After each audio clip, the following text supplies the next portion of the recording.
Главные новости сегодняшнего дня. Большая потеря в мире кинематографа и культуры. Сегодня утром ушла из жизни известная российская сериальная актриса, ведущая артистка Московского и Нижегородского театров Елена Николаевна Новикова. Елена Новикова прославилась тем фактом, что сыграла на театральной сцене более 500 ролей. Это своеобразный рекорд в российской культуре. Елене Новиковой было 72 года, причина смерти – проблемы с сердцем. Скандально известному блогеру Елене Блиновской, которая на данный момент находится в следственном изоляторе, был вынесен предварительный приговор. Это 7 лет лишения свободы, полная конфискация имущества и крупный денежный штраф. Отметим, что Елена Блиновская уже длительное время обвиняется в неуплате налогов на общую сумму почти 1 миллиард рублей. Сегодня утром в Москве в результате несчастного случая погиб супруг известной российской и советской певицы Татьяны Овсиенко Владимир Дубовицкий. Муж Татьяны Овсиенко был известным музыкальным продюсером и эстрадным исполнителем. Ему было 69 лет. Полные подробности трагедии пока не уточняются. Татьяна Овсиенко была в браке со своим супругом более 15 лет. Сегодня утром представители антикоррупционного комитета, глава организации Никита Михалков, телеведущий Николай Дроздов, который совсем недавно выписался из больницы, и актер Константин Хабенский прибыли в город Воронеж.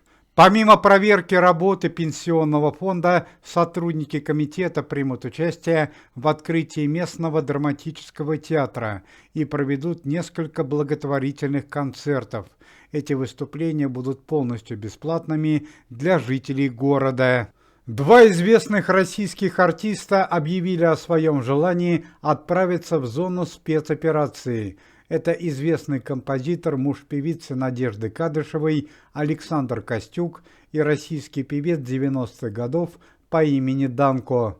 Точная причина такого поступка пока неизвестна, однако есть достоверная информация, что муж Надежды Кадышевой Александр Костюк, несмотря на почтенный возраст 66 лет, принял добровольное решение защищать свою родину. Ну а в это время центральные СМИ сообщают еще об одном героическом подвиге Андрея Ремовича Белоусова. Благодаря отваге и доблести министра обороны Российской Федерации удалось спасти жизни 6 человек. Как сообщает пресса, чрезвычайное событие произошло в одном из центральных районов города Москвы, где проживает Андрей Белоусов.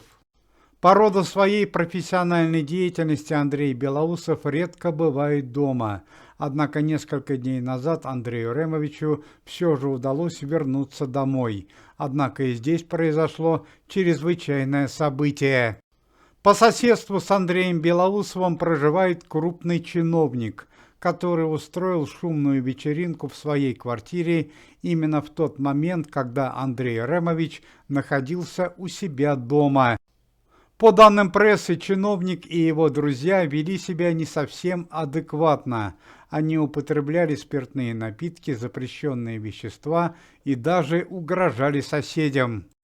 В серьезной опасности находилось 6 человек, соседи Белоусова по лестничной площадке. И тогда Андрей Ремович принял беспрецедентное решение. Он один выступил против преступников.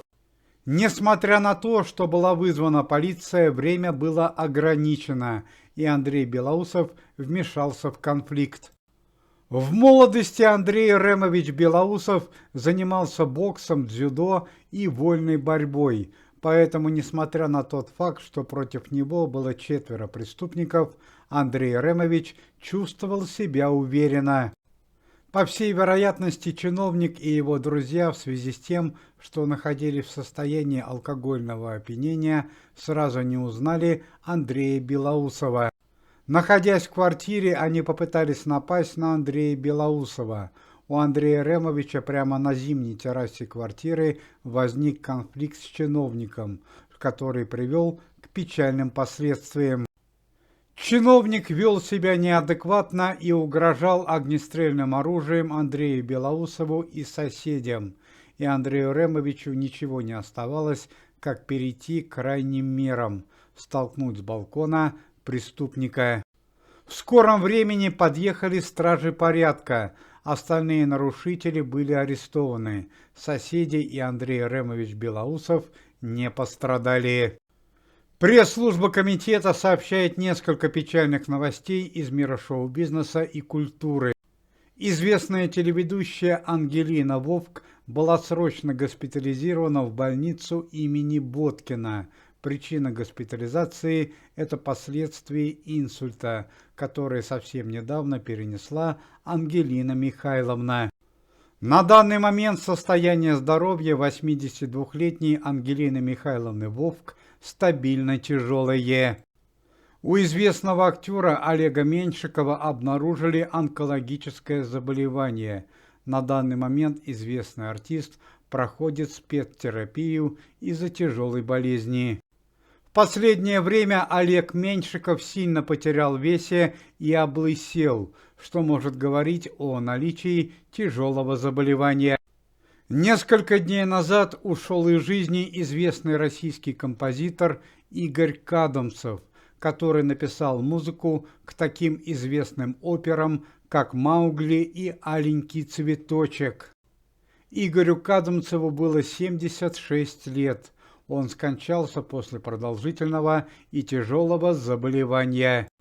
Команда Никиты Михалкова и прокуратура Российской Федерации арестовала российскую артистку и блогершу, родную дочь Татьяны Лазаревой, Софью Шац. Дочери Татьяны Лазаревой грозит 4 года лишения свободы. Софью Шац обвиняют в спонсировании враждебных государств для Российской Федерации и распространении недостоверной информации о СВО. Вчера поздно вечером в дорожно-транспортном происшествии недалеко от города Калуга погиб известный российский певец 90-х годов Сергей Чумаков. По данным следствия, Сергей Чумаков уснул за рулем. Он возвращался с гастролей. Сергею Сергеевичу Чумакову было 52 года. В 90-е годы прошлого столетия он был очень популярен. Его песни звучали буквально из каждой квартиры. За годы своей творческой музыкальной карьеры Сергей Чумаков написал более 70 песен, самые известные из которых «Весна», «Жених», «Гадюка», «Сиреневый вечер», «Гордая» и многие другие. Сегодня день памяти легендарного советского и российского киноактера Николая Еременко-младшего. Николаю Николаевичу, который ушел из жизни в 2001 году, сегодня могло бы исполниться 76 лет. Он был главным героем таких фильмов, как «Пираты 20 века», «Эскадрон гусар летучих», «Царская охота» и многие другие. Уважаемые зрители, если вы желаете выздоровления сотрудникам комитета и поддерживаете их деятельность, то можете поставить лайк под видео и написать поддерживающий комментарий.